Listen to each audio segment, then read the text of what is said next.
The blizzard hit Chicago like God had forgotten mercy existed. Elena pressed her forehead against the frosted window of her cramped apartment, watching the snow devour the city whole. The wind howled like a wounded beast, rattling the old glass panes until she thought they might shatter. She pulled her thin cardigan tighter, though it did nothing against the cold seeping through every crack in the walls. Her amber eyes, usually fierce, now carried nothing but exhaustion. "Mommy, I'm cold." Lily's small voice drifted from the couch where she lay curled beneath every blanket they owned, clutching Mr. Honey to her chest. The 5-year-old's brown curls spilled across the worn fabric, her body trembling, despite the layers. "I know, baby. I know." Elena's heart clenched like a fist squeezing glass. The heat had been cut off 3 days ago. Another bill she couldn't pay. Another reminder that survival was all she could afford, never comfort, never safety. 27 years old, and she'd already lived through enough tragedy for 3 lifetimes. Foster homes, abuse, a husband who used his fists more than his words, a baby she'd lost because she couldn't protect herself. But she'd kept Lily. She'd kept her daughter alive and safe for 5 years, and she'd die before she let this cold take her too. She was about to turn away from the window when she saw him, a figure stumbling through the snow, barely visible in the white chaos. Tall, broad-shouldered, moving like a man fighting death itself. He collapsed against a streetlight just outside her building, his dark coat already coated in ice. Even from here, she could see something dark spreading across the snow beneath him. Blood. Elena's breath caught in her throat. Every instinct she'd honed through years of survival screamed danger. This was Chicago's South Side at midnight. Strange men meant trouble. Strange men bleeding in snowstorms meant worse. But as she watched him slide down the pole, his body going limp, something in her chest twisted painfully. She'd been left to die before, metaphorically if not literally. She knew what it felt like when the world decided you weren't worth saving. He was dying out there. Her hand was on the doorknob before she could think twice. What satisfying, satisfying, satisfying, satisfying, satisfying did Elena just invite into her home, a stranger who might be more dangerous than the storm itself? Stay tuned to find out. If this story already has you hooked, smash that like button and share it with someone who loves a good dramatic romance. And don't forget to subscribe so you never miss what happens next. The cold cut into Elena's skin as if 1,000 tiny blades were pressing in all at once when she burst out the door. The wind lashed her face, snow spiraled into her eyes, but she did not stop. Her bare feet had only managed to find an old pair of worn shoes, and she pushed through snow that rose to her knees every step, a small war against the elements. The man still lay there motionless at the base of the street lamp, his black coat already crusted with a thin film of ice. As Elena drew closer, she could see it more clearly, a pool of blood spreading over the white snow, dark red and terrifying. She dropped to her knees beside him, her hands trembling as she reached for his shoulder. He was heavy, far heavier than she had imagined. Solid muscle under a jacket soaked in blood, a tall, powerful body that seemed almost to swallow hers as she tried to haul him up. Elena clenched her teeth and poured every ounce of strength into her thin arms. She had dragged trash bins that weighed twice as much as she did on night shifts, had carried trays until her back felt like it would break. She was no stranger to pushing herself past the edge. One step at a time, she pulled the man through the snow up the stairs into the dark hallway of the building. When the apartment door shut behind them, the relative warmth of the room closed in around her like an embrace. Elena lowered him onto the sofa and stood there panting, her hands shaking so badly she had to grip the armrest just to stay upright. And then she saw it. Not a cut, not an accident. A small, perfect circle punched through his left shoulder. A bullet wound. Elena had seen enough in her lifetime to recognize one. The nights when Marcus came home smelling of gunpowder on his clothes. The whispered stories in the neighborhood about the gangs. The distant cracks of gunfire she had taught herself to ignore. This was not the victim of some random mishap. This was something far more dangerous. A scream tore through the silence. Elena spun around. Lily stood in the bedroom doorway, eyes wide with horror, as she stared at the blood. Her teddy bear, Mr. Honey, slipped from her hand and thudded to the floor as her fingers went slack. The little girl began to cry, a thin, piercing wail, the sound of a child frightened down to the bone. Elena rushed to her, dropping to her knees so her eyes met her daughter's. Her hands closed around Lily's small shoulders. Her voice shook, but she forced it to steady. Go back to your room, baby. Mommy is helping someone. But Lily would not move. She just stood there, tears streaming down her cheeks, then bent to snatch up Mr. Honey and crushed him against her chest. She retreated into the corner of the room, yet her gaze never left the stranger stretched out on their sofa. Elena had no time to argue. She ran into the bathroom and rifled through the old medicine cabinet. Gauze, disinfectant. A needle and thread she had saved from the time Lily tore open the skin on her arm. Not enough. Never enough. But she had to do something. She knelt beside the sofa, her hands shaking as she cut his shirt away to bare the wound. The blood was still flowing thick and dark and slick beneath her fingers. Elena pressed the pad of gauze hard against the bullet hole, reaching back for all the things she had taught herself over the years when there had been no one else to take care of her. Her hands were coated in blood now streaked through her hair, smeared along her cheek, staining the thin frayed cardigan she wore. And then he woke up.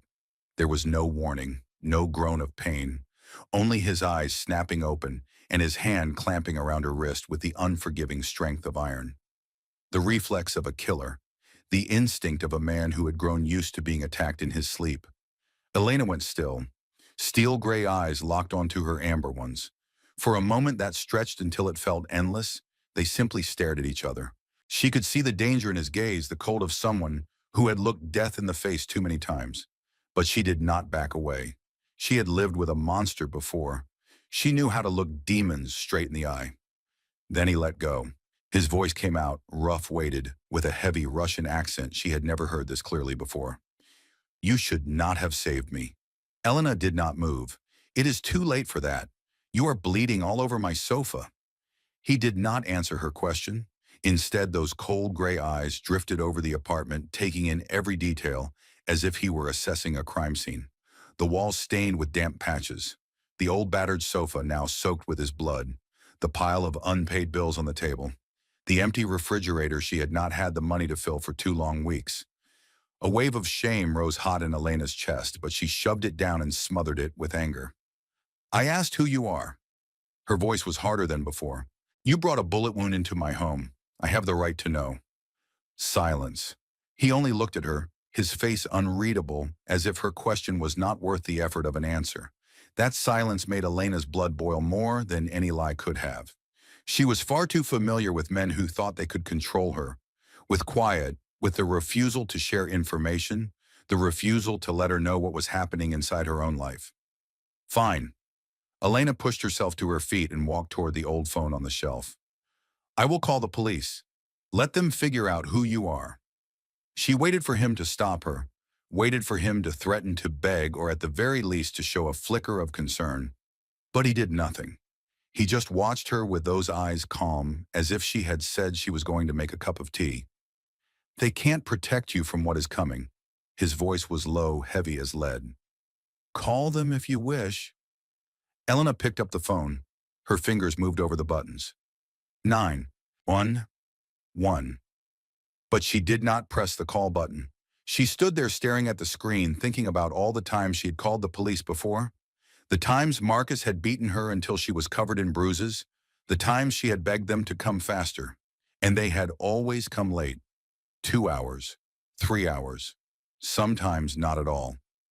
This was the South Side. The police did not hurry for people like her. She set the phone down. He did not say a word, did not look triumphant. He only dipped his head slightly as if he had known all along what she would choose. That made Elena even angrier, but she swallowed the anger back. This was not the time. A small sound made them both turn their heads.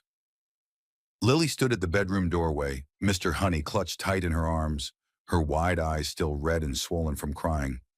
She had slipped out of the room maybe because she was afraid to be alone, maybe because she was curious, maybe because of both. Elena opened her mouth to tell her to go back inside, but she stopped when she noticed something strange. The man on the sofa, the one who only moments ago had radiated cold danger, changed completely. His shoulders lowered. The steel in his gaze softened, almost gentle. And he turned his face away, deliberately avoiding looking at the girl directly, as if he were afraid his stare alone might frighten her. Elena watched all of it. This was the first clue to who he really was beneath that icy, dangerous shell. When she turned back to check his wound, the sleeve of her cardigan slid up, exposing the faint scars on her wrist. She did not notice, but he did. His gray eyes paused there for a heartbeat, and Elena saw something shift in his expression. A shadow. Recognition. He did not ask. Not a single word. But his jaw clenched hard. The girl. His voice broke the silence, suddenly rough and heavy. Where is her father? Elena went rigid. The question landed in her chest like a punch. She did not look at him, kept working on the bandage with hands that trembled just a little. He is dead, and he deserved it. Silence stretched between them. Then he spoke, his voice low as distant thunder. Some men deserve to die. It was not comfort. It was not judgment. It was a statement cold and certain, as if he had personally carried out that kind of justice more than once. Elena did not know whether she should feel afraid or strangely irrationally understood. Lily crept closer to her mother, fingers tugging lightly at the hem of Elena's cardigan. She leaned in, and Elena bent her head to listen, as her daughter whispered, her voice so small it was almost nothing. Mama's eyes are really sad, like mine used to be. Elena froze. She looked at her daughter, then at the man lying on the sofa, his gray eyes now closed from exhaustion. Her 5-year-old, the child who had already seen too much violence and hurt in her short life, had just looked straight through a killer. The next morning, the storm still showed no sign of easing. The wind roared outside the window like some furious animal, and the snow fell so thick that Elena could not even see the building across the street. There was no way out. No way to escape this small apartment, no way to escape the stranger lying on her sofa. And he was getting worse. Elena realized it when she woke at first light to the sound of low groans coming from the living room. She hurried out and found him shaking uncontrollably, sweat pouring down his forehead, his lips dry and cracked as he murmured words she did not understand. Russian. He was speaking Russian in his fever dream, the words broken and panicked.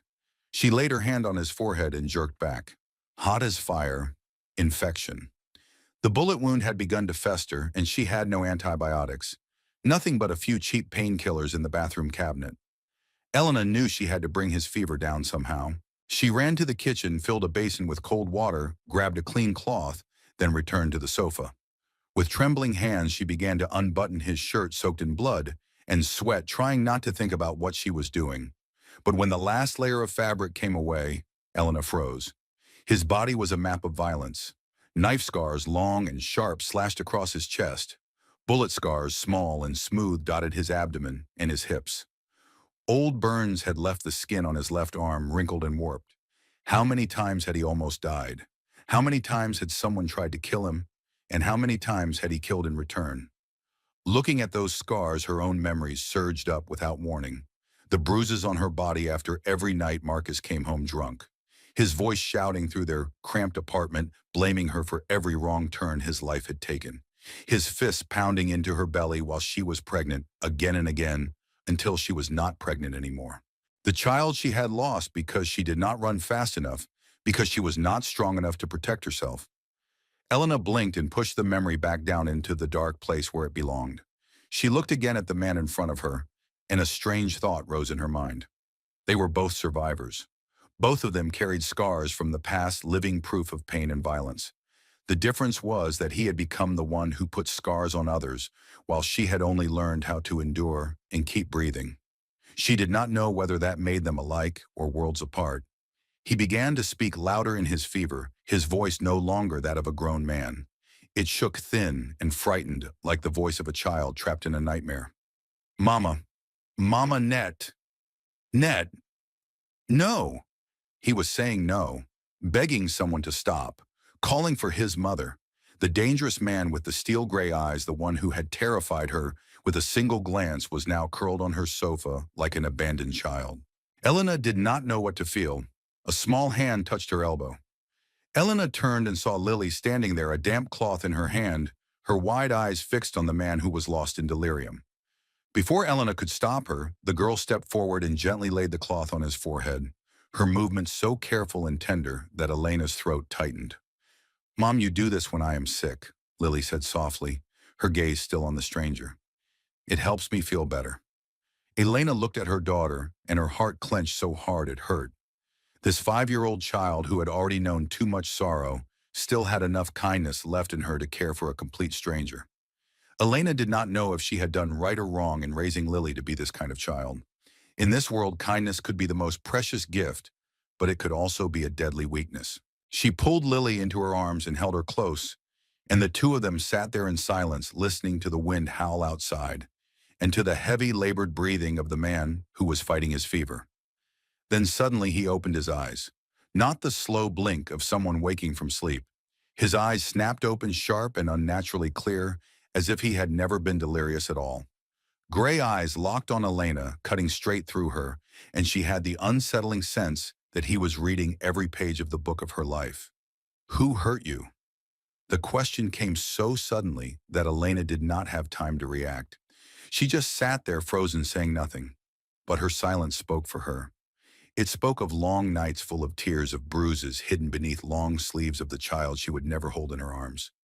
Dmitri watched her for a long time, and when he finally spoke, his voice was low and heavy as stone. I understand. The devil does not have to be alive to haunt us. By evening, the fever had broken. Dmitri could sit up now, his back resting against the sofa, his face still pale, but his eyes once again sharp and alert. Elena sat across from him on the old chair, her arms folded over her chest, her gaze never leaving him. I saved your life, she said. Her voice was not a plea. It was a statement. I deserve the truth. Who are you? Why were you shot? And who is hunting you? Dmitri was silent for a long moment, his gray eyes studying her, as if he were weighing exactly how much to reveal. Then he let out a breath, a sound heavy and tired.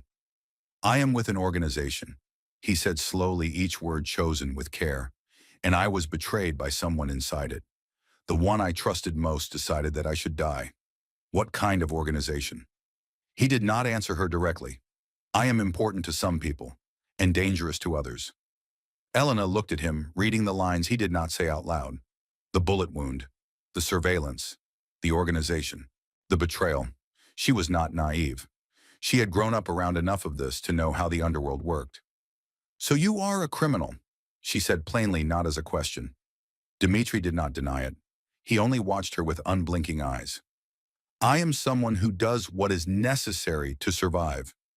You understand survival, do you not, Elena? She flinched at the sound of her name. She had never introduced herself, had never told him who she was.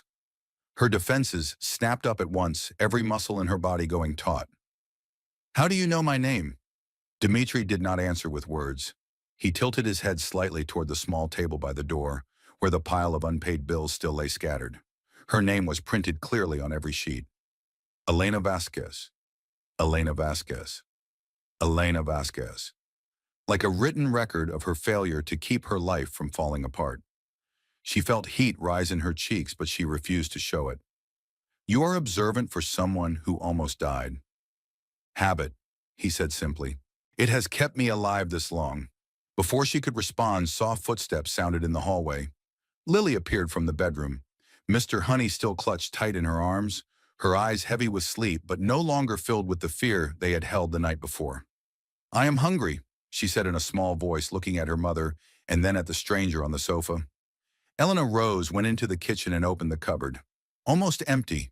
Only a few packets of instant noodles and a handful of wilted vegetables remained. She cooked 3 bowls of noodles and divided them between the 3 of them, though her own portion was noticeably smaller. She was used to going hungry. They ate in silence, Lily seated between Elena and Dmitri, like a strange little bridge between 2 very different worlds. The girl ate with simple contentment, unaware that this was the kind of meager dinner most people would consider the worst night of their lives. For Lily, this was just normal. Then the child began to talk. She told Dmitri about Mr. Honey, about how the teddy bear had been with her since she was a baby, how Mr. Honey always protected her from bad dreams. She told him about preschool, about her kind teacher, about the friends she played with. And Dmitri listened, not with the distracted half-interest of adults when children chatter. He watched Lily as if she were giving him the most important report in the world. He nodded at the right moments, asked questions at just the right times, and somehow those steel-gray eyes grew softer when they rested on her. Elena saw all of it.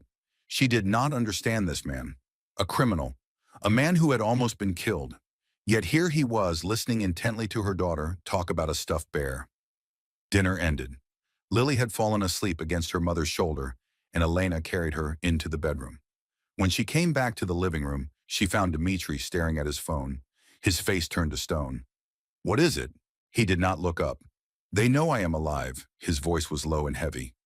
"We have time until the storm stops." Elena felt the blood in her veins turn cold. And then what? Dmitri finally raised his head, his gray eyes meeting hers. He did not answer. And that was more frightening than anything he could have said. On the morning of the third day, Elena woke into a strange kind of silence. It took her a few seconds to understand what had changed. The wind had stopped.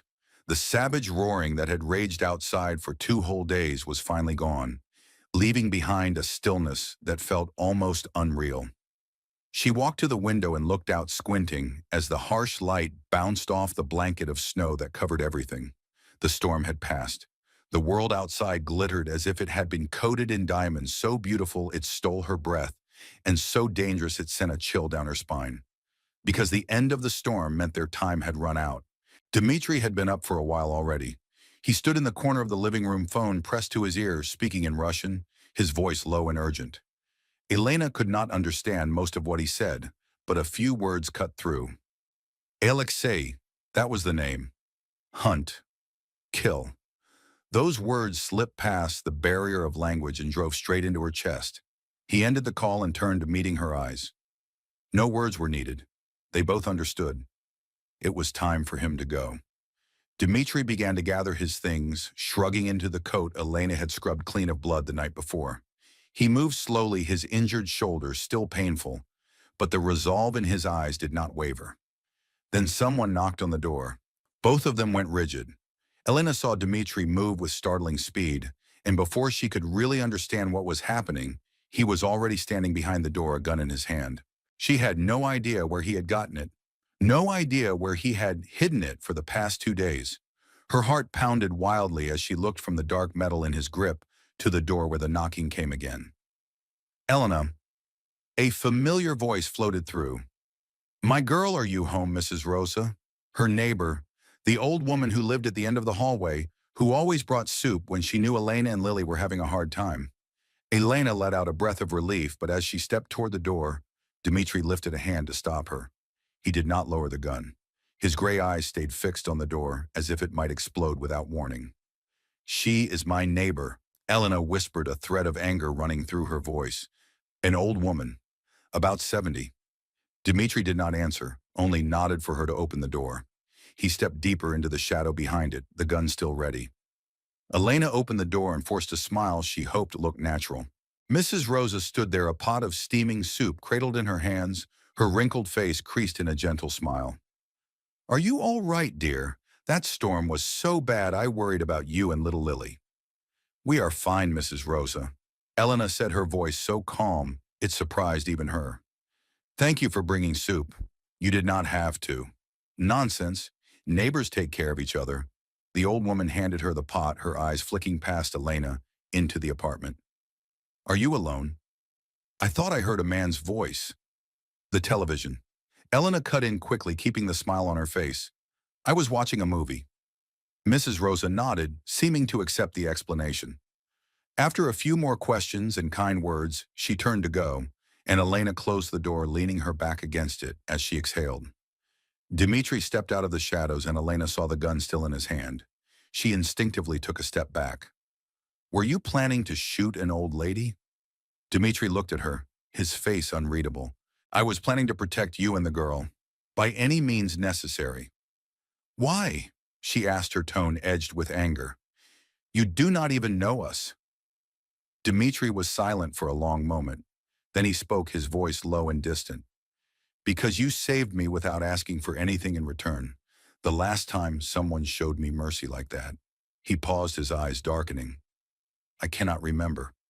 Before Elena could respond, the sound of an engine rumbled from outside. Dmitri moved to the window in an instant, slipping behind the curtain and peering out. His shoulders drew tight, strung like wire. "What is it?" Elena whispered. "Black car. 2 men." Dmitri's voice was as cold as the snow outside. "They are not moving. No sound." Elena felt the blood in her veins turn to ice. She pulled Lily, who had just woken and was rubbing sleepy eyes, into her arms and covered the girl's mouth with her hand, her eyes pleading for silence. Lily seemed to understand. She nodded, her wide eyes filled with fear. They waited. 2 minutes, 5 minutes. Every second dragged out like an hour. Elena could hear her own heartbeat throbbing in her ears, could feel the weight of Dimitri's tense breathing beside her. Then the engine growled again. The car drove away. Dimitri let out a breath, but his shoulders did not relax. They are sweeping the area. I have to leave before they come back. 10 minutes later, another black car appeared. Elena stood behind the curtain, her heart still pounding wildly, and watched as a man climbed out. He was tall and powerfully built, moving with the easy confidence of someone who was used to violence. He had the posture of a professional bodyguard, and the gun at his hip was not hidden in the slightest. Dimitri stepped out of the building, and Elena watched everything change. The man who had just arrived, the one who looked as if he could kill without blinking, lowered his head when Dimitri came toward him. It was not a polite nod. It was the bow of someone who stood below in front of someone who stood above. They spoke in Russian, and although Elena did not understand a single word, she understood their bodies. Dimitri gave orders. The other man received them. No bargaining, no argument, no push and pull. Only complete obedience. She remembered what Dimitri had said. Important to some people, dangerous to others. He had not lied, but he had not told the whole truth either. He was not just important inside the organization. He was the one at the top. Elena swallowed the motion, feeling like she was trying to force down a stone. The conversation ended. The bodyguard returned to the car, but Dimitri did not follow. Instead, he turned back toward the building, and a few minutes later, a soft knock sounded at her door. Elena opened it. Dimitri stood there, his black coat buttoned up his face once more, wearing that familiar mask of coldness. But there was something different in his eyes when he looked at her, a softness she did not want to name. He slipped a hand into his coat pocket and pulled out a thick bundle of cash, pushing it toward her. Elena looked at the money. It was more than she earned in 6 months, enough to clear every debt, fix the heater, buy food for Lily for a whole year. And she pushed it back. I did not save you for money. Dimitri paused, the money still in his hand, his gray eyes widening with genuine surprise, as if this were the first time anyone had ever refused anything from him. Maybe it was. Then why? He asked, his voice rough. Elena looked straight into his eyes. Because that night you were just a dying man. Nothing more, nothing less. Dimitri said nothing. He only stood there looking at her, as if he were trying to carve her face into his memory. As if she were something he had never seen before, something he did not entirely know how to understand. Then he nodded, a small gesture almost imperceptible, and turned away. Elena stood in the doorway and watched him walk down the stairs, step out into the snow, and climb into the waiting black car. The door shut. The engine started. The car pulled away. She closed the door and leaned her back against it, her heartbeat finally beginning to slow. He was gone. The stranger with the bullet wound and the sad eyes was gone. She would never see him again. Life would go back to normal, with bills she could not pay and sleepless nights worrying about tomorrow. That was what she thought. 3 days later, Elena came home after a night shift at the restaurant, her legs aching, her hands still damp from washing dishes. She opened the door and froze. The apartment was warm. The heater was running, the same heater that had been broken for 2 weeks and that she had not had the money to fix. She hurried to the refrigerator and pulled it open, her mouth falling open. It was full. Meat, vegetables, fruit, milk, everything she had not been able to afford. On the table sat a bag of medicine with Lily's name on it, the cough syrup she had not bought because it cost too much. There was no note, no explanation. Nothing but these quiet gifts. Mom, our home is warm. Lily ran out of the bedroom, her little face glowing. And there is ice cream. Ice cream in the freezer. Elena did not answer. She walked to the window and looked out. At the far end of the street, a black car sat in the shadows, its lights off. She could not see who was inside, but she knew. She felt it. He had not disappeared. He was still there in the dark, keeping watch. Elena did not know whether she should be afraid or grateful. Maybe both. 1 week passed, and Elena began to see them everywhere. The black car parked outside the building when she left for work in the morning. the man in a black suit standing at the corner when she went to pick up Lily from preschool. An unfamiliar face sitting in the coffee shop across from the restaurant where she worked, his eyes never leaving the window. They did not come close, did not speak. They only watched, like silent ghosts tracking her every step. At first, Elena was afraid. She changed her route to work, taking detours through different alleys, leaving home earlier and coming back later. She held Lily tighter every time they stepped outside, her gaze sweeping constantly over the crowd, searching for those now familiar, suspicious faces. She lay awake at night, listening to every sound outside the window, wondering if they were there to protect her or to keep her under surveillance. Then that night happened. It was a late shift at the restaurant close to midnight. Elena was cleaning the last table when a drunk customer grabbed her wrist. His breath, thick with the stench of alcohol, washed over her face as his rough hand yanked her toward a hidden corner behind the bar. "Come with me, baby." He laughed, wet and sloppy. "I will show you a good time." Elena tried to yank her hand back, but his grip tightened. She shouted, tried to call for the manager, but the restaurant was nearly empty, and no one heard. Her fingernails raked across his face, and he answered with a slap that snapped her head to the side. The world tilted, a high ringing filled her ears, and in one sickening flash, she thought she was not going to get away. Then the dark shape appeared. A man in a black suit stepped out of nowhere, moving fast and precise like a machine. One strike, his fist smashing into the drunk's jaw, and the man collapsed to the floor like a sack of potatoes.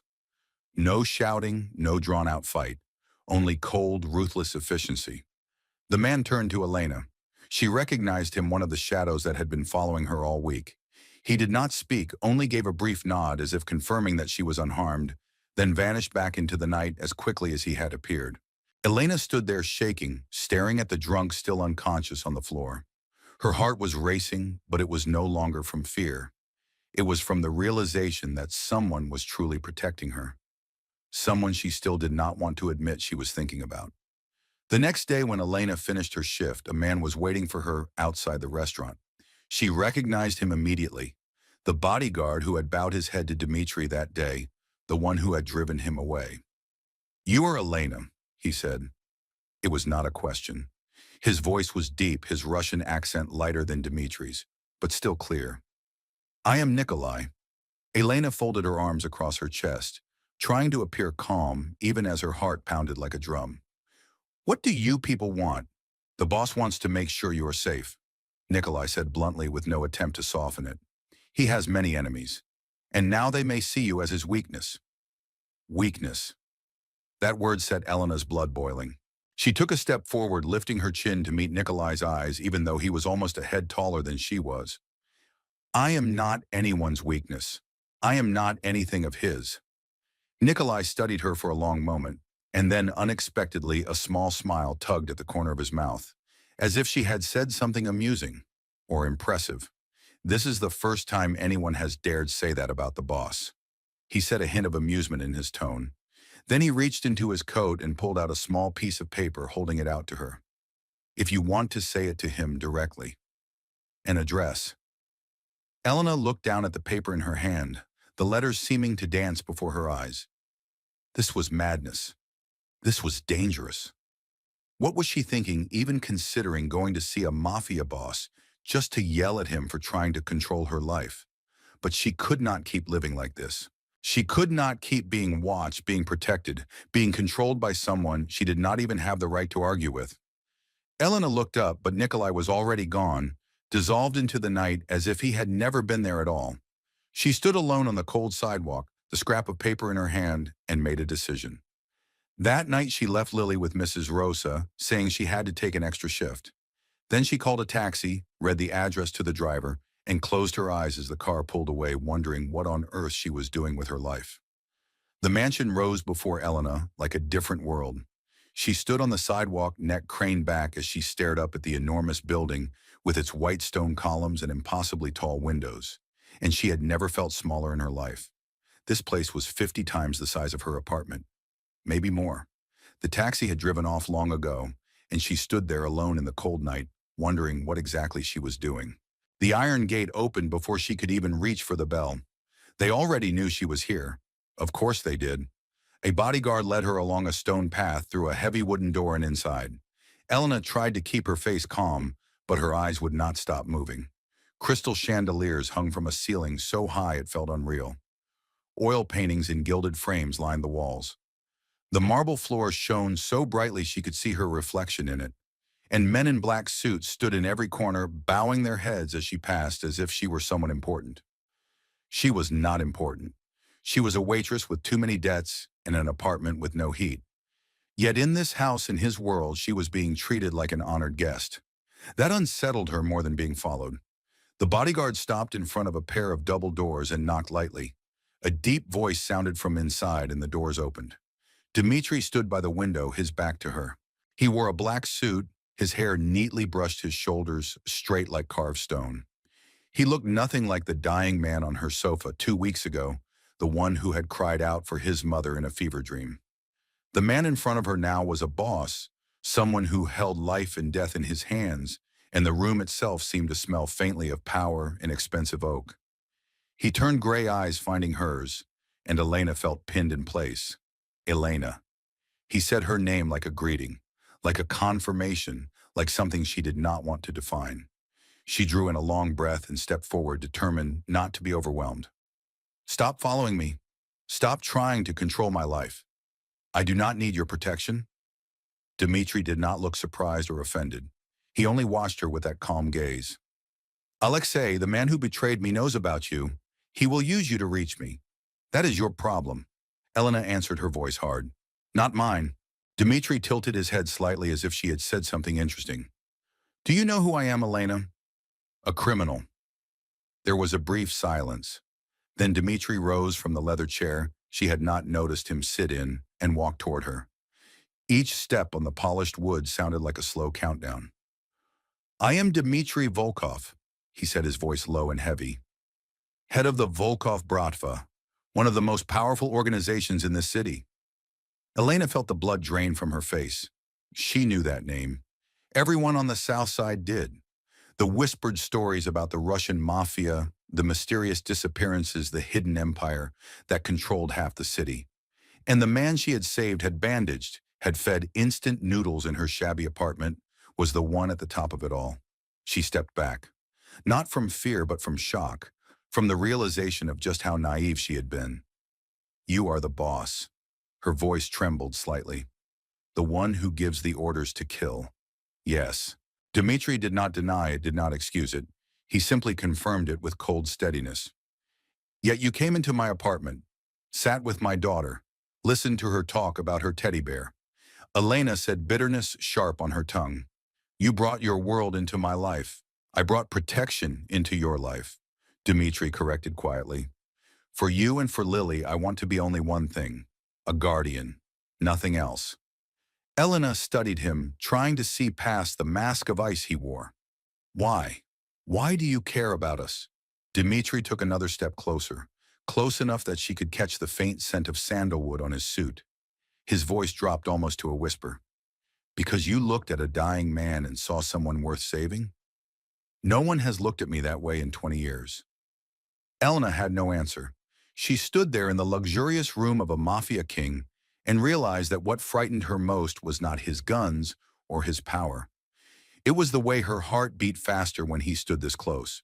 They reached a strange kind of agreement that night. Dmitri would deal with Alexei within 2 weeks, and after that, he would disappear from her life. No more watching, no more protection, nothing at all. Elena accepted the temporary safety not because she wanted it, but because she had no other choice when she knew a mafia traitor was seeing her as a target. What she did not anticipate was that Dmitri would start showing up at her apartment. The first time he said it was to check the security. The second time to make sure the new locks were working. The third time he did not bother offering a reason. He just stepped in when she opened the door and somehow became part of their evening. 1 week passed, then 2 weeks, and the 2-week agreement seemed to slip from both their minds. Elena did not understand why she did not throw him out. Maybe because of Lily. The girl had opened up to Dmitri in a way she had never opened up to anyone but her mother. Maybe because the apartment felt less cold when there was another adult voice filling the silence. Or maybe because of something Elena did not dare admit even to herself. That evening, Dmitri arrived with a bag of groceries. He announced that he was going to cook ukha, a traditional Russian fish soup, and before Elena could protest, he had taken over her tiny kitchen. It was a glorious disaster. Dmitry Volkov, boss of the Volkov Bratva, the man who made the whole city afraid, stood in her cramped kitchen wearing a floral apron that Lily had insisted he put on clumsy as a child using a knife for the first time. He spilled salt all over the floor. He cut the carrots into uneven chunks, some huge, some tiny. He almost burned the onions and had to slam a lid over the pan to kill the flames, while Lily laughed herself silly in her booster seat, clapping as if she were watching a show. Elena leaned against the doorway and watched it all, feeling something inside her chest begin to melt. Something she had been building for years to protect herself. When the soup was finally done, they sat down together at the small table. Lily in the middle as always. The dish was not perfect, a little too salty, and the fish not quite tender enough, but it was the best dinner Elena had had in years. Not because of the taste, but because of how it felt.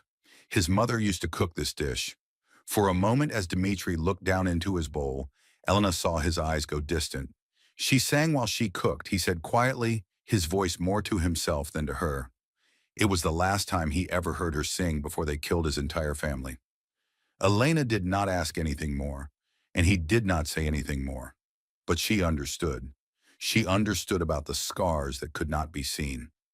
After dinner, Lily dragged Dmitri into the living room and began to teach him how to play with Mr. Honey. She showed him how to hold the teddy bear properly, how to talk to him, how to pour imaginary tea into tiny plastic cups from a pink toy tea set. And Dmitri followed her instructions, serious and patient, as if this were the most important assignment of his life. Elena washed the dishes in the kitchen, but her eyes never left the two of them in the living room. This was not a mafia boss.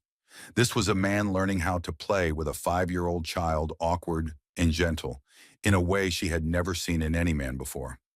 She brought tea into the living room, and when she handed Dmitri his cup, their hands brushed. Both of them went still. His fingers were warm against her skin, and Elena realized she was not pulling her hand away. He was not either. They just stood there looking at each other, the air between them growing dense and heavy. Then Dmitri's phone vibrated, shattering the moment. He glanced at the screen, and in an instant, the gentle man who had been playing with Mr. Honey vanished. In his place was the boss with the steel gray eyes. "I have to go," he said, his voice hard. "There is something that needs my attention." Elena looked at him. "What?" Dmitri did not answer. He simply held her gaze for a long moment, then turned to say goodbye to Lily. The girl hugged him, made him promise he would come back, and he promised. Then he stepped toward the door. Elena followed him to the threshold, not even sure why she was doing it. "Will you come tomorrow?" she asked and startled herself with the question. She had not meant to say that, had not meant to show that she cared. Dmitri turned, his gray eyes softening when they met hers. "Do you want me to come?" Elena did not answer. She did not need to, and they both knew it. 1 week later, Dmitri asked Elena to have dinner with him. A real restaurant, not instant noodles in a cramped apartment. Lily stayed with Mrs. Rosa, and for the first time in many years, Elena put on a pretty dress she had hidden at the back of her closet from before Marcus died. She did not know why she was trying so hard. She did not want to think about it. Dinner was wonderful. Dmitri spoke about his childhood in Moscow, about snow falling in thick white sheets, and the smell of bread his mother baked every morning. Elena told him about the years in foster care, about the only teacher who had ever truly believed in her. They laughed. They talked like two ordinary people, not like a mafia boss and a broke waitress. And Elena felt something dangerous begin to open inside her chest, something she had thought she buried long ago. On the way home, the car stopped suddenly. Nikolai twisted around from the driver's seat, his face tight. "Boss, there is a situation that needs you right now." Elena felt Dmitri go rigid beside her. The gray eyes that had been warm when they rested on her a moment ago turned hard as steel. The man who had sat beside her in the restaurant vanished, replaced by Volkov the boss. "Take her home first," Dmitri told Nikolai. "No, boss. Alexei's men are blocking the way back. There is only one way out, and it goes past the warehouse." Dmitri cursed in Russian, a long string of words Elena did not understand, but she heard enough to know it was serious. He turned to her, something close to pleading in his eyes. Elena, stay in the car. No matter what you hear, no matter what you see, stay in the car. All right. She nodded, her heart pounding out of rhythm. The car kept moving, turning into an abandoned industrial area. They stopped in front of an old warehouse, brick walls stained, and the metal doors streaked with rust. Dmitri and Nikolai got out and disappeared inside, leaving her alone in the car. Elena sat there for 5 minutes, 10 minutes, nothing but silence. Then that survival instinct of hers, the one that had kept her alive through the years with Marcus, the one that had driven her to run out into a blizzard for a dying stranger, began to scream. She needed to know. She needed to see the truth. She opened the car door and slipped into the warehouse. Inside it was dark and damp, the air heavy with the smell of old machine oil and something metallic she did not want to name. Elena moved through the shadows, keeping close to tall stacks of metal containers, following the faint light and the sound of voices from deeper within. And then she saw. Dmitri stood in a circle of light under a hanging bulb, and in front of him, a man was tied to a chair. Blood streaked the man's face, one eye swollen shut, his lips split open. Around them, several men in dark suits stood still as statues. Dmitri's voice rang out cold and flat like ice on a winter night. You sold information to Alexei. You know what that means. The bound man begged, tears and snot mixing with the blood on his face. Please, boss, I have a family. I have little kids. Please spare me. Dmitri did not flinch. His face might as well have been carved from stone, his eyes completely empty.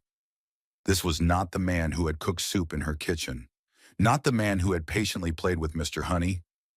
Not the man who had looked at her with that softness in the restaurant only hours ago. This was the demon she had feared from the beginning. Dmitri lifted the gun and aimed it at the man's head. No more words. Not a single heartbeat of hesitation. One shot. Silence. Elena clamped a hand over her mouth to keep from screaming, but her body betrayed her. She stumbled back and crashed into a metal container, the noise exploding in the dead quiet. Dmitri turned. Gray eyes met hers through the darkness, and in that moment Elena saw no regret, no pain, nothing at all. Only emptiness.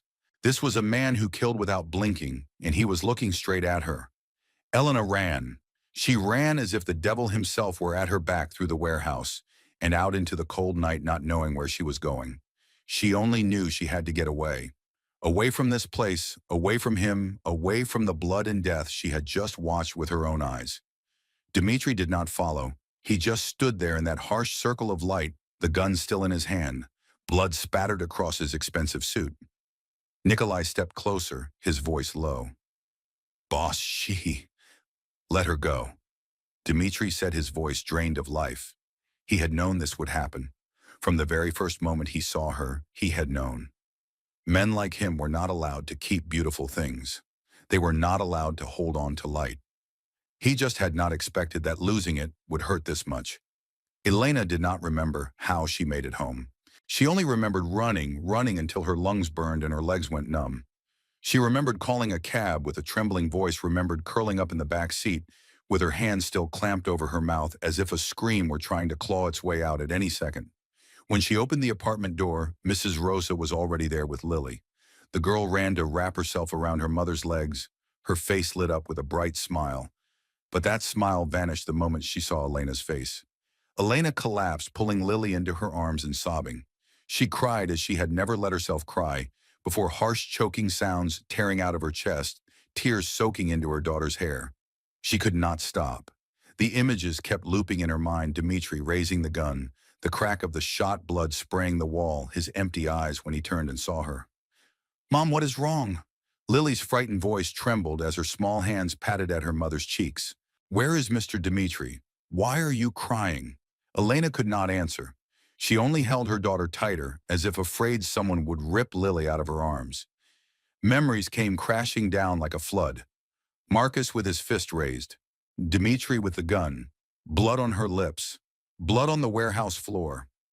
Her own screams when Marcus struck her belly. The traitors pleading before he died. Violence. Violence everywhere. In her past, in her present, in the man she had almost allowed herself to open her heart to. Was she in love with a killer?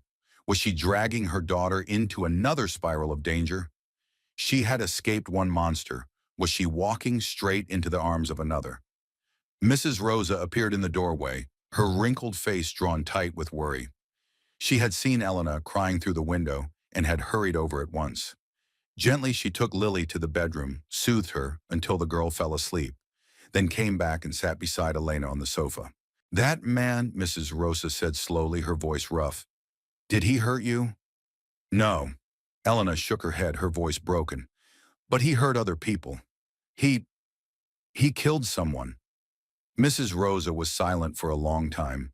Then she asked, her tone strangely calm. "And with you? With Lily? What has he done?" Elena opened her mouth to answer, but no words came out. Because with her, Dmitri had been nothing but gentle. He had cooked soup clumsy but earnest. He had patiently played with Mr. Honey. He had looked at her as if she were light in a dark place. He had never hurt her. He had never hurt Lily. Mrs. Rosa nodded as if she understood. "I survived a drug cartel, mija, in Mexico many years ago. I know what it means to look at a man with blood on his hands." She paused, her eyes drifting far away. "Sometimes the ones who protect us are also the ones who have killed. The question is not whether there is blood on their hands. The question is whose blood and why." Elena did not answer. She did not know the answer. She did not know if she wanted to know. Mrs. Rosa stayed until late, then went back to her own apartment only when she was sure Elena had calmed down. But Elena could not sleep. She lay on her bed staring up at the dark ceiling, and the questions kept circling in her mind like a storm that refused to pass. The next morning when Elena opened the door to leave for work, she almost stepped on a white envelope lying on the floor. Someone had slid it under the door sometime in the night. She bent down to pick it up, her hands trembling slightly as she opened it. Inside was a stack of papers: the electric bill, the water bill, the rent, the hospital debt from the time Lily had a high fever last year. Every one of them stamped in red with a single word: paid, and one handwritten note, the letters bold and sharp. "I will not contact you again, but I will make sure you and Lily are safe. Always. D." Elena crushed the note in her fist, anger flaring hot. Did he think he could do this? Buy her forgiveness with money? Erase the image of blood and death with a few paid bills? But then she stopped. She looked down at the crumpled paper in her hand and slowly, carefully smoothed it out again. He had let her go. He had not chased after her, had not offered excuses, had not tried to defend himself. He had simply stepped back and given her what she needed, her freedom. But he was still protecting her, still taking care of her, even knowing she would never look at his face again. Elena sank down onto the floor, her back against the door, and began to cry. She did not know whether she was crying from fear, from fury, or from something else entirely. Maybe all of it at once. 1 week passed. Dmitri kept his word. No phone calls, no messages, no sudden appearances at her door, with some excuse about checking the locks. The apartment sank into a kind of silence Elena had not realized she had grown used to breaking. No more Lily's laughter when she played with Mr. Dmitri. No more smell of burned Russian food drifting out of the kitchen. No more gray eyes resting on her as if she were something precious. But the black car still sat at the end of the street. There was still a figure in a dark suit at the corner when she walked to work. He was still protecting her, even after she had run. Lily asked about Dmitri every day. "When will Mr. Dmitri come, Mom?" she asked in the morning while Elena got ready for work. "Is Mr. Dmitri coming tonight?" she asked in the afternoon when Elena picked her up from school. "Mom, why does Mr. Dmitri not come anymore?" she asked in the evening, her big round eyes full of confusion and sadness. Elena did not know how to answer. She only held her daughter and said that Mr. Dmitri was busy, even though she knew it was a lie. And every time she saw the disappointment on Lily's face, her own heart ached a little more. In the grand house on the other side of the city, Dmitri sat alone in his study. The vodka bottle on the desk was nearly empty, the dim light casting shadows over a face hollowed by lack of sleep.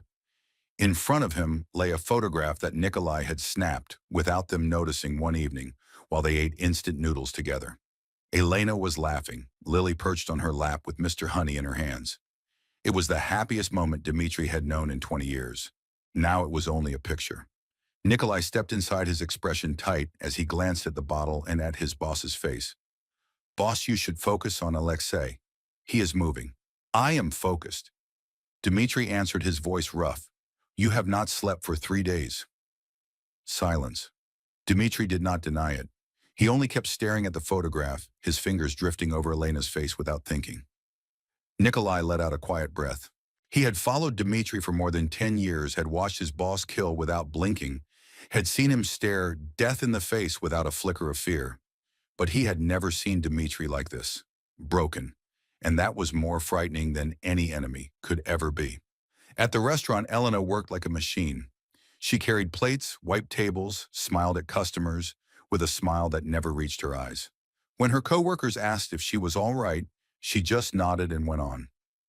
No one knew that every night she lay awake staring at the ceiling.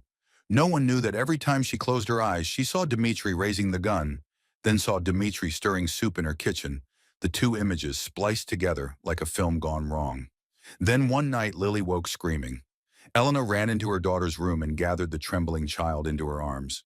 Lily often had nightmares about Marcus, about shouting and pounding on doors, about those terrible nights when she had been too young to understand, but old enough to remember.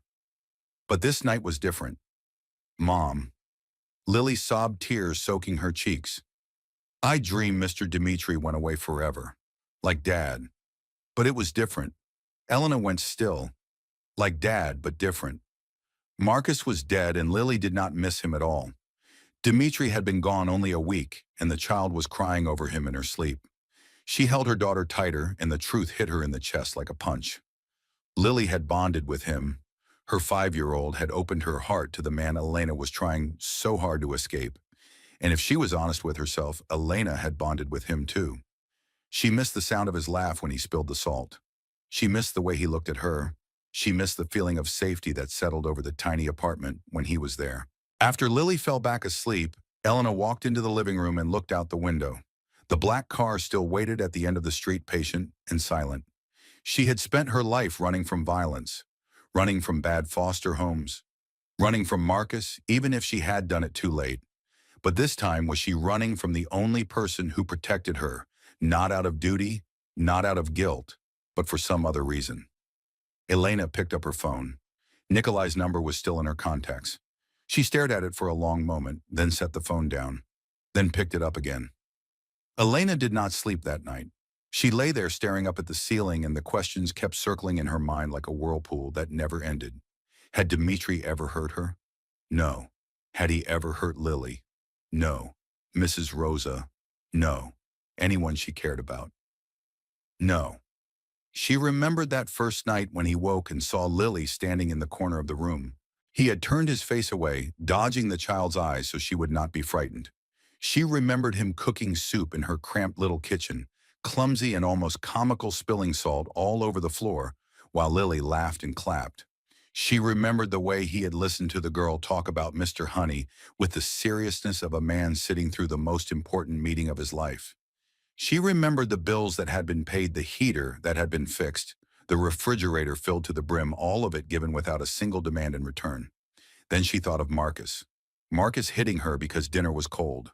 Marcus punching her in the stomach while she was pregnant because she dared talk back. Marcus costing her a child simply because he needed to prove his power. Dmitri killed people, but the man he had killed was a traitor, someone who had sold information to Alexei, someone whose actions might have brought death to Dmitri and to the people under his protection. Was that the same? The senseless violence of Marcus and the purposeful violence of Dmitri? Elena did not know the answer, but she knew one thing. She missed him. She missed him so much it hurt. When the first light of morning crept in, she picked up her phone and called Nikolai. I need to see him. There was a long silence on the other end. Then Nikolai's voice came, careful and a little surprised. He is not in a good state. I do not care. Take me to him. A sigh.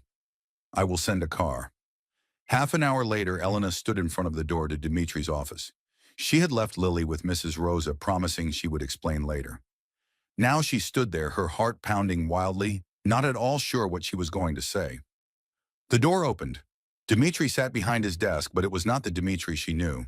His beard was unshaven, a dark shadow along his jaw. Deep circles bruised the skin beneath his eyes as if he had not slept in many days. An empty bottle of liquor lay on the desk beside a glass. His shirt was wrinkled, the collar open, nothing like the polished boss she had seen before. He looked up at the sound of the door and froze. His gray eyes widened as if he could not trust what he was seeing. He rose slowly to his feet, the chair scraping across the wooden floor. "Elena." His voice was hoarse as if he had not spoken to anyone in a long time. She stepped into the room and closed the door behind her. They faced each other with several yards between them that felt like miles. "I saw what you did," she said, her voice steadier than she had expected. "I know." He did not turn away, did not try to excuse himself. "It scared me. It should." Elena took a step forward, then another. Dmitri did not move, did not reach for her, did not retreat as if he were afraid that any sudden gesture might make her vanish. "But I also saw who you are when you are with me. With Lily." She said, her tone gentler now. "That is real too, is it not?" Dmitri swallowed hard, and for the first time Elena saw those steel gray eyes tremble. "It is the only real thing I have left." She was standing right in front of him now, close enough to see the uneven stubble on his jaw, the dark hollows under his eyes, every small trace of a man who was coming apart at the seams. "I know what you are," Elena said, her voice firm. "And I choose to be here. Not because I forgive the blood on your hands, but because I believe you are more than that." Dmitri looked at her as a man looks at a miracle. It's something he never dared hope to have. Then he stepped closer and pulled her into his arms. He did not kiss her. He simply held her, his arms wrapped around her, as if he feared she would disappear if he let go. "I am not worthy of you," he whispered into her hair, his voice breaking. Elena laid her hand against his back and felt his body trembling beneath the fabric of his shirt. "Maybe you are not," she said softly, "but I am here." At the same time, in an abandoned warehouse on the other side of the city, Alexei sat in front of a computer screen, watching the security footage again and again. The image of Elena walking into Dmitri's mansion. The image of her leaving a few hours later, her face no longer as tense as when she had arrived. He smiled a cold smile that never reached his eyes. Dmitri Volkov, the man who never had a weakness, finally had one. And that weakness had a name, an address, and a 5-year-old daughter. He turned to the men waiting for orders. "Kill the woman and the child. Record it. Send it to Volkov." He paused, his eyes glittering with malice. "Then we strike when he has already fallen." A few hours later, Elena left the mansion to go back to her apartment and collect some things for Lily. The girl was with Dmitri, safe inside the heavily guarded house, but Elena needed clothes and Mr. Honey. Dmitri had wanted to send someone with her, but Elena refused. She was only going to grab a few things. It would not take more than 15 minutes. It was late when she reached the building. The stairwell was pitch dark. The hallway light burned out again as usual. Elena climbed each step, and a prickle of unease began to creep into her chest. Something was wrong. The air was too still, too quiet. She stopped in front of her apartment door, her hand resting on the knob. The door was unlocked. She was sure she had locked it when she left. Elena pushed the door open and felt the blood in her veins turn to ice. Mrs. Rosa sat in a chair in the middle of the living room, her hands tied behind her back, her mouth sealed with tape. Her eyes were swollen from crying, and when she saw Elena, she shook her head wildly, desperately trying to signal her to run. But it was too late. 2 men stepped out of the shadows, guns pointed straight at Mrs. Rosa's head. A 3rd man stood by the window, grinning widely when he saw Elena. "Mrs. Vasquez," he said, his voice dripping with mockery. "The boss sends his regards." Elena spun around to run, but a hand fisted in her hair from behind, yanking so hard she heard something in her neck protest. She was dragged backward, thrown to the floor, and a boot slammed into her stomach, doubling her over, knocking the breath from her lungs. The man crouched beside her, seized her hair, and jerked her face up, and then pulled out his phone. "Smile for me," he said, switching on the camera and starting to record. "Say hello to Volkov. He is going to watch you die." Elena stared into the lens, and she did not beg. She did not cry. She did not plead for her life. She had lived through hell with Marcus. She had lost a child. She had endured more than these men could imagine. She spat full in his face. He jerked back, rage flaring in his eyes. He roared, raised the gun, and pressed it against Elena's forehead. "You little bitch! You are going to die slow for that." Elena closed her eyes. She thought of Lily. She thought of Dmitri. She thought of the life she had almost managed to have. A gunshot cracked through the room, but there was no pain. No bullet tore through her skull. Elena opened her eyes and saw the man who had held the gun to her head collapsing to the floor, a dark red hole in the center of his forehead. She turned her head. Dmitri stood in the doorway, Nikolai beside him, their guns still smoking. Dmitri's gray eyes were colder than anything she had ever seen, empty and merciless, the eyes of a man who killed without blinking. The other two men swung their guns toward him, but they were slower. Nikolai dropped one. Dmitri dropped the other. 3 heartbeats. 3 bodies on the floor. Then absolute silence. Dmitri stepped over the corpses as if they were nothing, dropped to one knee beside Elena, and pulled her up. His hand trembled slightly as he checked her face where a bruise was already rising, where she had been hit. Then he turned to the only man still breathing, lying on the floor, groaning, a wound blooming in his abdomen. Dmitri walked toward him and leveled the gun at his head. "Who sent you?" Alexei." The man gasped, blood bubbling at his lips. Dmitri shot him in the head without a flicker. Then he turned back, and as if someone had thrown a switch, all that lethal coldness vanished. The gray eyes softened, filled with worry, and with a pain so raw it almost hurt to look at. "Are you hurt? Is Lily safe?" Elena nodded, shaking. "Lily is at the mansion. She is safe." She had just watched him kill 4 men in 10 seconds, and she still wanted him to hold her. Dmitri took Elena and Mrs. Rosa back to the mansion that same night. Nikolai drove, and Dmitri sat in the back seat with Elena, one arm around her shoulders, the other hand gripping a gun ready. Mrs. Rosa sat in the front, shaking and weeping without sound, still in deep shock from what she had just lived through. When the car stopped in front of the mansion, the main doors flew open and Lily ran out like a tiny bullet. She had stayed awake all night waiting for her mother, and the moment she saw Elena step out of the car, she launched herself forward, wrapping her arms around Elena's legs, sobbing. "I was so scared, Mom. You were gone so long. I thought you were not coming back." Elena dropped to her knees and pulled her daughter into her arms, tears spilling over despite her effort to hold them back. She kissed Lily's hair, her forehead, her cheeks, whispering over and over that she was here, she was not going anywhere, she loved her. Dmitri stood a few steps away, unable to come closer. When Elena looked up, she saw him glance down at his shirt where flecks of dried blood from the apartment still stained the fabric. He did not want Lily to see, did not want the little girl to know that Mr. Dmitri had just killed men. Elena stood, keeping an arm around Lily, and led her toward him.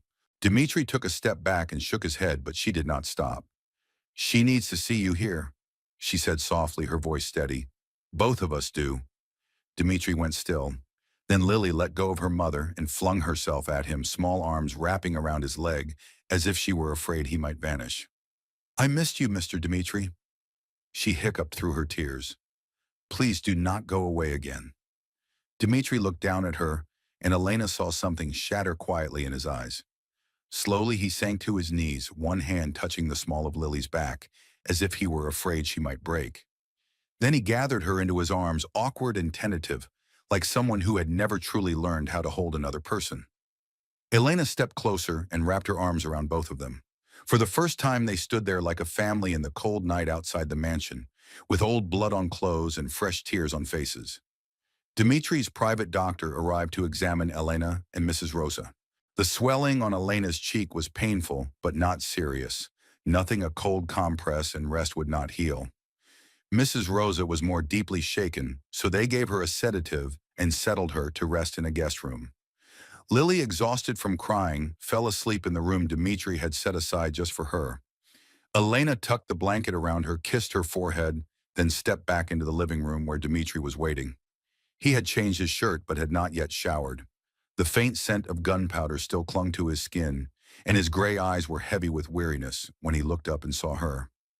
Elena sat down beside him, their shoulders touching.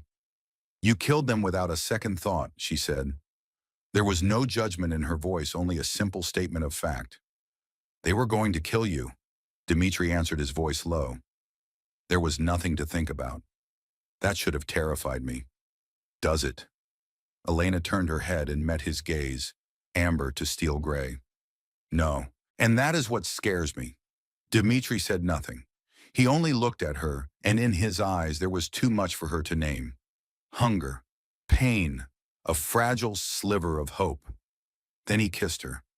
It was not the gentle brush of lips that comes with a first date.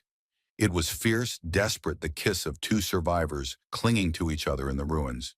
His mouth was hot and insistent, his hand gripping her waist as if he feared she might disappear. And Elena kissed him back with everything in her, with all the fear and longing and love she had been denying for so long. When they finally pulled apart, both of them were breathing hard. Dmitri rested his forehead against hers, eyes closed. "I am going to kill Alexei," he said, his voice rough. "And after that, I am going to walk away from this life. For you, for Lily. If you will let me, and if I say no, I will walk away anyway." Dmitri opened his eyes and looked straight at her. "But it will not mean anything if you are not in that life with me." Elena did not answer with words. She simply drew him back to her and kissed him again. The next morning, the mansion was like a hive. Men in dark suits moved in and out without stopping. Phones rang, constantly maps and diagrams were spread across the long table in the meeting room. Dmitri sat at the head of that table listening to each report in turn, his gray eyes hard as steel as he gave his orders. This was Volkov, the boss, not the man who had held her in the dark a few hours earlier. Elena stood just outside the door, watching through a narrow gap. She saw Nikolai point at the maps, saw the men nod, saw guns being checked, and magazines snapped into place. War was coming. When the meeting ended, she stepped inside before Dmitri could leave. "Teach me to shoot properly." Dmitri looked at her, his brows pulling together. "There is no need. You will be safe here. I will not accept sitting and waiting." Elena moved closer, her voice firm. "If they come again and you are not here, I need to be able to protect my daughter. Our daughter." Dmitri went still. His whole body seemed to lock in place. Elena saw something move deep in his eyes, an emotion so profound she could not name it. "Our daughter." He repeated, his voice low and a little unsteady. Elena nodded and did not back down. "Lily needs us, both of us, and I will not let you walk into a fight while I do not even know how to defend myself." Dmitri studied her for a long moment. At last he nodded. The shooting range was buried deep under the mansion, sealed away from the outside world. Dmitri let Elena down, handed her a small handgun, and began to teach her. How to hold it, how to aim, how to squeeze the trigger, how to ride out the recoil. He was patient and precise, completely different from the ruthless figure she had seen in that warehouse. Then he stepped behind her, his hands covering hers as he adjusted her stance. His breath was warm against the back of her neck, his body close enough that she could feel the lines of muscle through his shirt. The air grew thick, tense, in a way that had nothing to do with weapons. "Relax your shoulders," Dmitri murmured, his voice low beside her ear. "Do not hold your breath. Squeeze the trigger as you breathe out." Elena pulled the trigger. The bullet hit the target. Not the exact center, but close enough. She turned her head toward him, her face almost brushing his, and neither of them moved. A short distance away, Nikolai watched with another guard. He shook his head, half in disbelief. "I have never seen him like this," Nikolai said quietly. "She is changing him." The guard beside him nodded. "Changing him for better or worse?" Nikolai was silent for a while. "I do not know, but I have never seen him happy before." That night, after Lily had fallen into a deep sleep, Dmitri knocked on Elena's door. She opened it and saw him standing there, no suit, no gun, only a white shirt and eyes full of words he could not seem to say. "Tomorrow I leave," he said as he stepped into the room. "If I do not come back..." Elena laid her hand on his mouth, stopping the rest. "You will come back. You have something to come back to now." Dmitri caught her hand and pressed a kiss into her palm. "I have everything to come back to." That night they came together, not with the frantic urgency of their first kiss. Instead, it was slow, careful, as if they were carving each moment into memory. His hands trembled when he touched her, as if she were something sacred he was afraid of breaking. And Elena held him close, wanting him to know that she was there. She was real, she was not going anywhere. When they lay together in the dark afterward, their breathing falling into the same rhythm, it was more than bodies. It was a declaration. They belonged to each other. In the early gray before dawn, Dmitri woke first. He lay there for a while looking at Elena, asleep in his arms. her face peaceful in a way he had never seen before. He brushed a hand lightly through her dark hair, his fingers tracing the curve of her cheek, the shape of her mouth. Then he bent and placed a soft kiss on her forehead and gently slipped out of bed.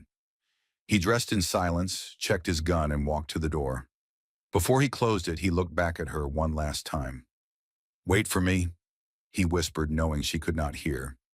Then he stepped out to face the fight that might cost him his life. The abandoned warehouse lay on the outskirts of the city, in the middle of an industrial zone that had been dead for a long time. Dmitri led the convoy of black cars through the empty streets in the gray light of dawn, his eyes never leaving the target ahead. 20 men, fully armed, a plan laid out in every detail. This was the moment to end it all. The cars stopped a few hundred yards from the warehouse.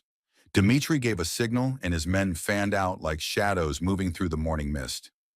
No voices, no wasted motion.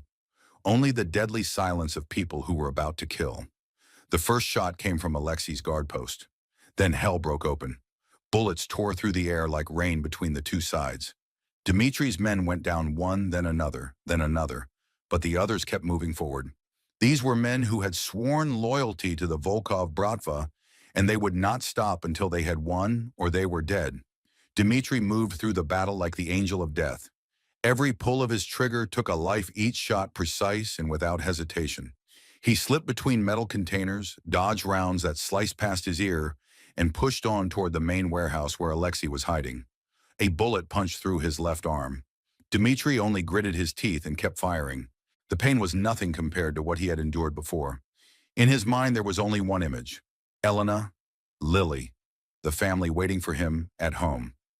Nikolai fought at Dmitri's side, bringing men down one after another with cold accuracy. Then a bullet slammed into Nikolai's shoulder, blood spraying as he dropped to one knee. "Nikolai," Dmitri shouted, starting to turn back. "I am fine." Nikolai roared, his hand still locked on his gun. "Go. Go get that bastard." Dmitri nodded once and pushed on. He kicked the warehouse door open and stepped inside, gun raised, ready for whatever waited. Inside it was dark and damp, the air heavy with machine oil and the bright metallic bite of fresh blood. Alexei's men lay scattered on the floor along his path, proof of the brutal fight outside. Dmitri walked past their bodies without blinking, heading toward the room at the end of the hallway. Alexei was there waiting. He looked older than Dmitri remembered, more gray in his hair, but his eyes were still as sly and vicious as ever. He held a gun pointed straight at Dmitri's chest. "You have gone soft, Volkov," Alexei sneered, "over some woman and a little brat." "No," Dmitri answered, his voice like ice. "I found something worth fighting for." "What about you? You only ever fought for greed." Alexei pulled the trigger. Dmitri threw himself to the side, the bullet grazing his shoulder. He fired back his shot, punching into Alexei's thigh. Alexei roared and dropped to one knee but kept firing. The next bullet slammed into Dmitri's side, a hot burst of agony, like a steel rod driven into his flesh. But Dmitri did not stop. He kept moving, squeezed off another shot that hit Alexei's gun hand. The weapon clattered to the floor. Dmitri kicked him flat on his back and leveled his gun at Alexei's face. "It is over," he said, his voice flat and empty.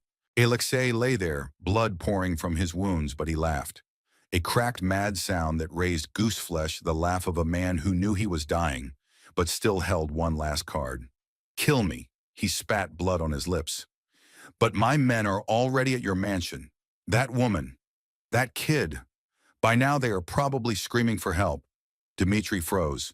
For a single heartbeat, the whole world stopped turning. Elena. Lily. Then he fired. Not at the head the way he usually ended his enemies.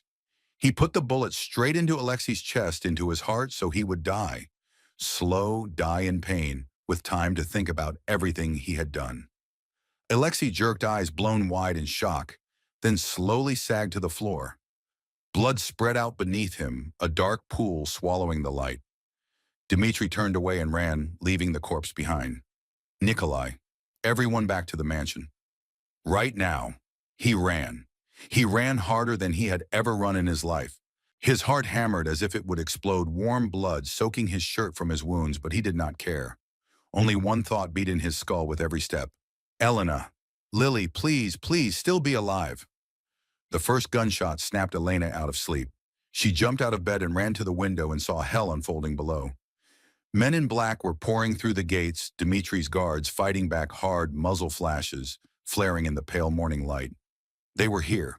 Alexei's men had arrived. Lily ran into the room, her face white with terror, tears streaming down her cheeks. She clutched Mr. Honey to her chest, her whole body shaking. "Mom, I am scared. Where is Dad Dimitri?" Elena froze for a heartbeat when she heard the word. Dad Dimitri. The child had called him Dad, but there was no time to think about that now. She drew in a deep breath and knelt so she was eye to eye with her daughter. No panic, no shaking. She had lived through hell with Marcus. She had taken his blows and still stood up. She would not fall now. "Lily, listen to me." Her voice was so calm it surprised even her. "You go into the safe room. Do not open the door for anyone except me or Dad Dimitri. Do you understand?" "Mom, please, do not go." Lily sobbed, her fingers gripping her mother's shirt. Elena held her tight, kissing her forehead, her wet cheeks, her hair. "I have to protect us. I love you, Lily, more than anything in this world." She led Lily to the safe room Dimitri had shown her, a small steel-reinforced space with a heavy metal door and an electronic lock. She entered the code, pushed her daughter gently inside, and looked at that tear-streaked little face one last time before closing the door. Then she picked up the gun Dimitri had taught her to use and stepped out. The hallway was eerily empty. Gunfire still thundered outside, but inside the mansion everything was quiet as a grave. Elena moved slowly, her back to the wall, gun raised just as Dimitri had taught her. Her heart pounded like a drum, but her hands did not shake. Two dark shapes appeared at the far end of the hallway. They had made it inside. Elena did not hesitate. She aimed and squeezed the trigger. The shot exploded in her ears, the recoil slamming into her shoulder, but the bullet hit. One of the men dropped, clutching his chest, blood spraying between his fingers. She had killed someone, for the first time in her life, but there was no time to think about that. The second man charged like a wild animal. Elena fired again and missed the round, slamming into the wall. He hit her from the side, knocking the gun from her hand. Then his fingers tangled in her hair, wrenching her head back hard enough to make pain shoot down her neck, and he jammed the barrel of his gun against her temple. "Drop the gun, you bitch!" Elena lowered her hands. She had no gun left to drop. She stood there, her neck twisted, the cold muzzle pressed into her skin. But she did not beg, did not cry, did not ask for mercy. She stared straight ahead, her gaze as cold as Dimitri had taught her. "My husband is going to kill you." The man barked out a laugh, the sound echoing through the empty corridor. Your husband is probably dead already." He never finished the sentence. A gunshot cracked. The man jerked, eyes blown wide in shock. Then he crumpled to the floor, revealing the figure standing behind him. Dimitri. He stood at the end of the hallway, gun still smoking in his hand. His chest heaved, his shirt was smeared with blood she did not know whose. Dirt and sweat streaked his face, and his eyes were wild, the eyes of a beast that had just broken out of its cage. Elena, just her name, like a prayer, like a breath. As if it were the only word in the world that still meant anything. She ran to him. He wrapped his arms around her and held her so tightly she could barely breathe, and she had no desire for him to let go. She could feel his heart crashing against his ribs, smell blood and gunpowder on his skin, feel the tremor running through his body beneath the strength. "You called me your husband," he whispered into her hair, his voice rough. "Did I?" "You did." "I like that." Elena laughed. There among the bodies and the copper sting of blood in the ruins of a battle just won, she laughed through her tears. Tiny footsteps sounded in the hallway, and both Elena and Dimitri turned at the same time. Lily stood there, the safe room door wide open behind her, her big wet eyes fixed on them. She had heard her mother's voice and could not wait any longer. "Mom, Dad, Dimitri." She ran to them like a little bullet, throwing herself into the arms of both adults at once. Elena held her, Dimitri held them both, and there they stood in the hallway, full of bodies surrounded by the smell of blood and gunpowder, like a family. Strange and beautiful in a way Elena had never believed she would be allowed to have. Mrs. Rosa appeared at the far end of the hall, her face still pale from shock, but her eyes calmer now. She looked at the scene in front of her, at the bodies at Dmitri, covered in blood with his arms around Elena and Lily, and she asked in her rough voice, "Is it over?" Dmitri lifted his head, his gray eyes meeting the old woman's. "It is over." 1 week later, the mansion had been scrubbed clean, no trace of the battle left. Dmitri gathered all the loyal men who remained, the ones who had fought at his side, the ones who had been ready to die for him. They stood in the meeting room silent and waiting. "I am stepping back," Dmitri said, his voice steady without a flicker of doubt. "Little by little, I will hand the organization to men I trust. This is not the life I want anymore." Nikolai stood beside him, his shoulder still bandaged from the bullet he took in the fight. He looked at Dmitri, unable to hide his surprise. "You are sure, boss?" Dmitri turned his head to the window. Outside in the sunlit garden, Elena sat on a stone bench while Lily ran circles around her Mr. Honey in her hands, laughter floating in through the glass. "I have never been more sure of anything." 2 months passed. Dmitri moved into legitimate business, buying a real estate company and several restaurants. He was still rich, still powerful, but the power was cleaner. No more guns, no more blood, no more sleepless nights waiting for an enemy to strike. Elena refused to stop working. She told him she did not want to be someone who depended on another person, even if that person was Dmitri. He did not argue. He only smiled and told her to do whatever made her happy. She took a job at a better restaurant with higher pay and regular hours so she could have more time with Lily. Lily started calling Dmitri Dad. Not Mr. Dmitri anymore, but Dad. The first time she said it, Dmitri went still like a statue, his eyes wide as if he did not trust his own hearing. One afternoon, Dmitri sat with Lily in the living room, teaching her a few words in Russian. She repeated each one after him in her sweet, clumsy little voice, laughing every time she got it wrong. "Try calling me Dad in Russian," Dmitri said, his eyes bright. "Papa," Lily shouted, her whole face lighting up. Dmitri froze. His gray eyes went red at the edges, and Elena, standing in the doorway watching, saw him swallow hard, fighting the swell of feeling. He pulled Lily into his arms and held her tight, hiding his face in her hair. Elena knew he was crying, and she let him have that moment. One evening after Lily had gone to bed, Dmitri came to Elena with a mysterious look on his face. "I want to show you something." He drove her himself, saying nothing about where they were going. Elena watched the city slide by outside the window and slowly realized where they were heading. The car stopped in front of an old familiar building. Stained walls, dark stairwell, dusty windows. Her old apartment. The place where she had lived in poverty and despair. The place where she had saved a dying man in a snowstorm. "Why are we here?" she asked, her voice barely above a whisper. Dmitri did not answer. He only opened his door, stepped out, and held out his hand to her.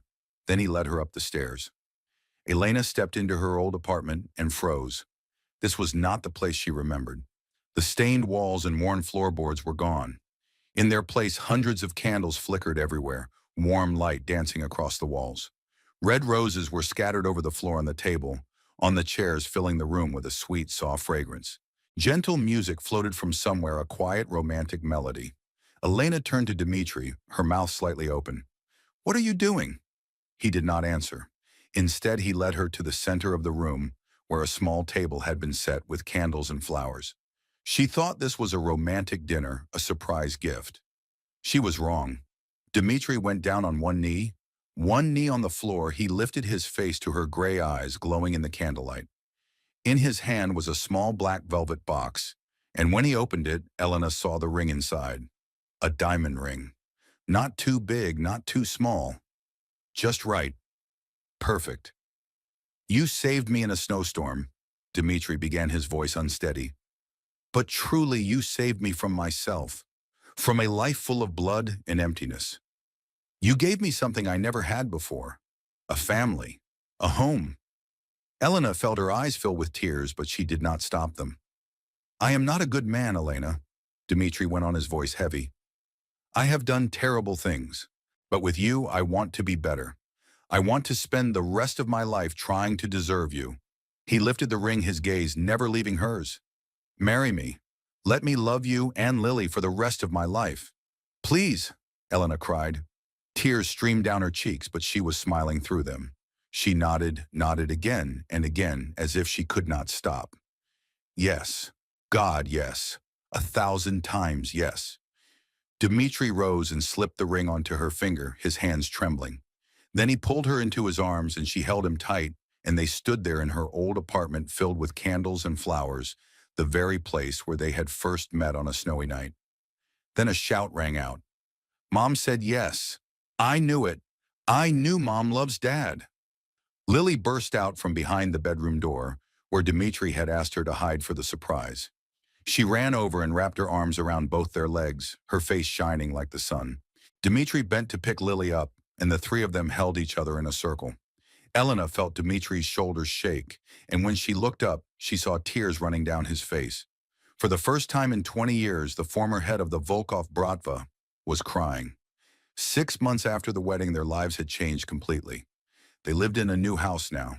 Not a grand mansion, but a warm home with a big yard where Lily could play. It was a weekend, and they were having a barbecue in the backyard. Nikolai had come, his arm fully healed, still loyal to Dmitri, though now more as a friend than as a soldier to his boss. Mrs. Rosa sat on a bench, smiling her toothless smile as she watched Lily run around with Mr. Honey in her hands. Dmitri stood by the grill, turning the meat with a skill he had learned after months of practice. He had become much better at cooking than he had been that disastrous night with the fish soup in the old apartment. Elena stood on the back porch with a cup of coffee in her hand watching her family. The memory of that snowstorm night rose up in her mind. She remembered standing at the window looking out at the sheet of white and seeing a man collapse under the street lamp. She remembered hesitating, being afraid, and then stepping outside anyway. What are you thinking about? Dmitri had come up beside her without her noticing, his gray eyes soft as he looked at her. That night in the snow. Elena said quietly, if I had just closed the curtain and walked away. But you did not. No, she smiled, her eyes shining. I did not. Best decision I ever made. Dmitri wrapped his arms around his wife and kissed her forehead. Lily ran over, demanding that her father lift her, and he bent down and swung her up onto his shoulders. The three of them stood there in the glow of the setting sun in a warm backyard filled with laughter and the smell of food on the grill. Outside, the first snowflakes of winter began to drift down soft and light like tiny white petals in the air. But this time, no one was cold. Sometimes the fiercest storms bring us gifts we never dared to dream of. And sometimes the stranger we drag in from the snow turns out to be the one who warms our heart for the rest of our life. The story of Elena and Dmitri reminds us that love can take root in the most unexpected places, in the harshest circumstances. It teaches us that anyone can change if they find a reason strong enough. And above all, it reminds us of the power of kindness, of reaching out to help another human being, even when you know it might put you at risk. If this story has touched your heart, please press the like button and share it with the people you love. Please subscribe to our channel so you do not miss the next moving stories. We would love to hear from you. Which moment in this story brought tears to your eyes? Have you ever met someone who unexpectedly changed your life? Share it with us in the comments, because every one of your stories deserves to be heard. Thank you for staying with us until the very end. We wish you and your family good health and a life filled with joy and peace every day. Remember, sometimes one small act can change an entire life, so do not be afraid to open your heart to the people around you. Goodbye, and see you in the next video.